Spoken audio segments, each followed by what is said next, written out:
guys, it is Tanya and welcome back to the channel and welcome back to another speed build and to another installment of the Squish. Today I am building a modern beach house tiny home which is located in Brindleton Bay on the Bedlington Boathouse lot. It's coming in at around 34,000 simoleons and it can fit 1 or 2 Sims. I actually do have a double bed in this house and you can access both sides of it, so I was very excited about that because I tend to make tiny houses quite often that are for a single Sim, or if I have a double bed it's shoved against the wall, so good luck with that.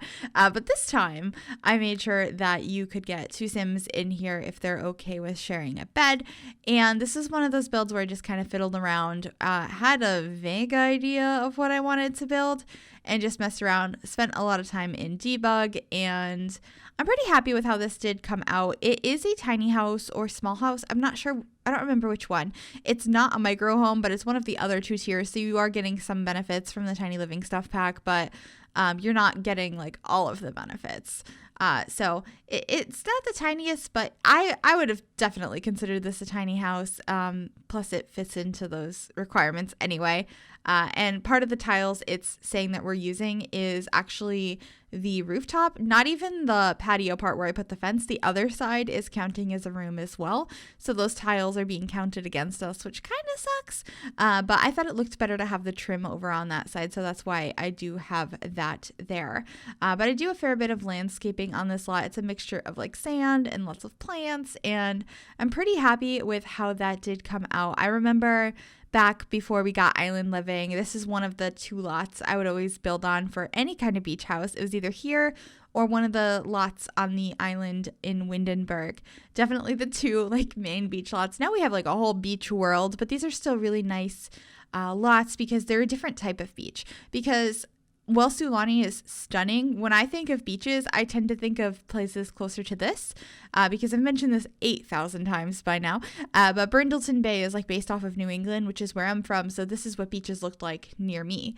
They're either like this and, you know, kind of simple. Sometimes they're super rocky, like there's no sand at all. It's just tons of rocks leading into the water. There's a lot of beaches like that here.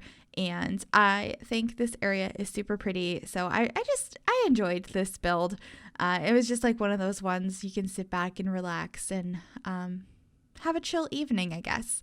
I've been having a lot more of those lately. I've been trying not to stress out too much because I've been very stressed lately. I know I talked a little bit about that in a video a week or so ago. So I've been trying to just kind of relax, and this is one of those builds that I was doing that with. But I keep saying this and then I'm not doing it, but I do think we are going to take a little bit of a break from tiny houses coming up soon. I do have a couple works in progress that are not tiny houses, so I'm excited to share those. And I feel like I always ask you guys for suggestions, but honestly, if you have anything you want to see, please let me know. I feel like a lot of times when I ask that question, though, a lot of the suggestions are things I've already done. So I don't know. I want to build some more community lots, but I'm kind of stuck on what to build because some things don't sound fun. Other things I've already done, and I don't know. But if you guys have any suggestions of things that I haven't done yet that you think would be really cool to see, whether that's houses, community lots, anything you can think of, please let me know. I'm really excited to get a little bit more variety on the channel in the coming weeks. And yeah, I also wanted to mention, because I've been getting a ton of questions about it, I've been asked a lot what's the theme for next Squish Tours? When is that going to be? What is the deadline? I never announced anything because I'm working it like the last time I did it, this most recent time, where it's not going to happen every month, and I'm not going to give out a theme every month. It's going to be when I am available to do that. I'm going to announce a theme and then we'll go from there. I am highly considering moving it over to Twitch. I'm not positive if that's going to happen immediately or if I'll do another 1 or 2 where it's like in both locations.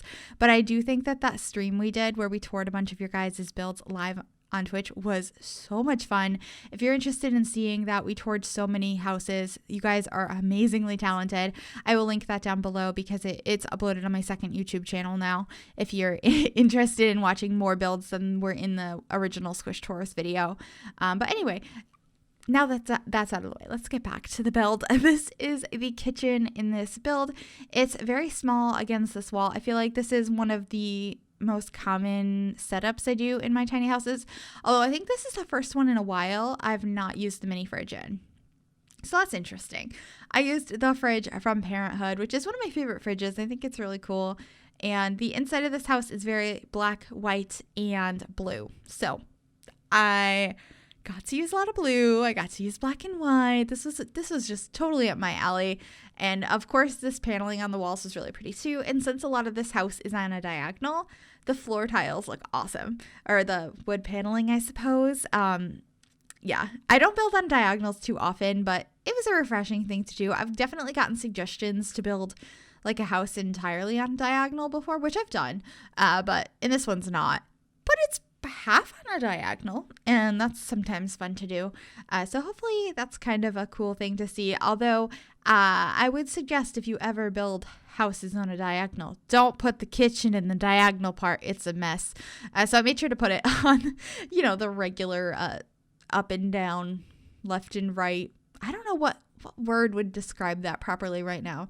Diagonal versus straight, maybe? I don't know. I put the kitchen not on a diagonal because it has horrible shadows if you put the kitchen in that orientation. It's frustrating. I wish it didn't happen, but it does. I did use a lot of artwork from cats and dogs in this build. They are just such pretty pieces. They really reflect what's outside and bring in the colors that I was using in here as well with that really pretty muted blue. I, of course, used quite a bit from Tiny Living. I really like the rug that came with that pack. I've only used it a couple times so far, but it's so pretty, and I feel like I need to keep using it. Just adding a couple of decorations in the kitchen. We have the cutting board, and we're going to be adding some different kitchen utensils, and then, of course, a bunch of postcards over on the cork board as well in a little bit. I just tried to clutter up the kitchen a tad, but not go too overboard. Like, get some flowers in here, make it look a little bit more lived in, but not go too overboard. Although I really want to do that sometime soon. I really want to do a super cluttered build. I have some ideas. I really like cluttered, messy, dirty, I don't know. I already said messy, but like a lot of detail builds from time to time. Those are really fun to do. I know I've mentioned some of my favorite builds have been the junkyard, the pawn shop. I really enjoyed the pack rat tiny house, which is kind of like a hoarder's house. That was so much fun to do. I really like doing stuff like that. So I think I might do something similar sometime soon. So be on the lookout for that. Hopefully I can work on that later tonight. But anyway, we're just adding some more clutter up on top of this television area. This is the all-in-one unit that came with Tiny Living.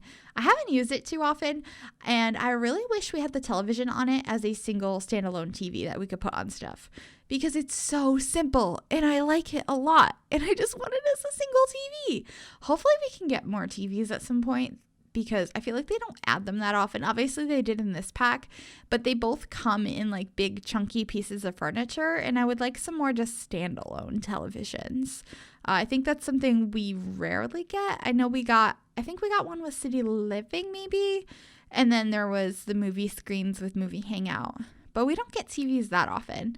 We don't need a ton of them, but I would like some very simple ones. That would be great. We got a Tiny Living stuff pack. Can we get like a Simple Living stuff pack? I don't know. I would really like that. Also, another theme that I would love to see at some point that they had as a voting option in the original community voted stuff pack when we got Laundry Day was starter home stuff pack and wedding stuff. Those are both stuff packs I really want to see. I'm just very excited to see what we get this year, because I feel like none of us can predict what we're going to get. We might get a farming pack. We know we're getting the community voted knitting stuff pack, but there's a lot that we just have no idea. So it should be an interesting year for sure. I feel like this voiceover has been all over the place. It's been quite a few days since I've done one, so apologies for that.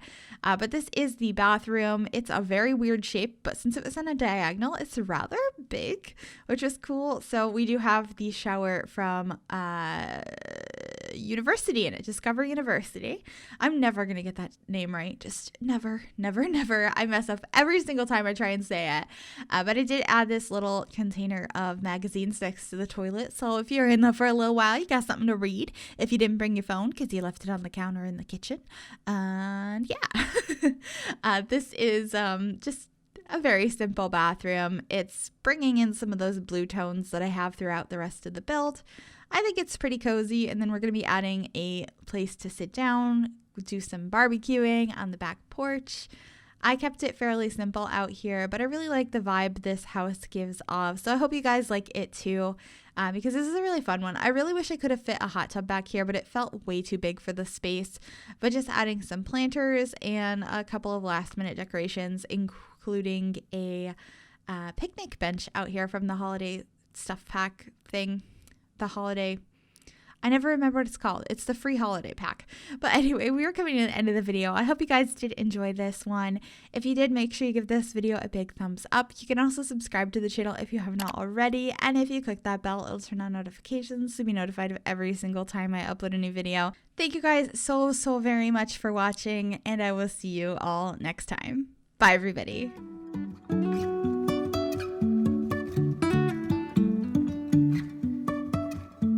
Life is a winding road, no telling where it goes.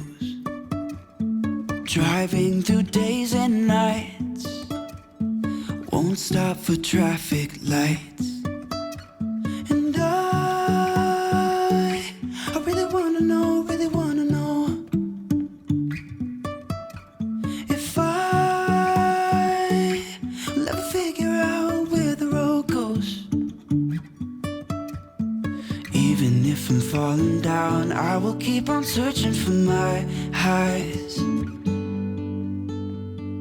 You can say I lost my mind, I will keep on holding my head high.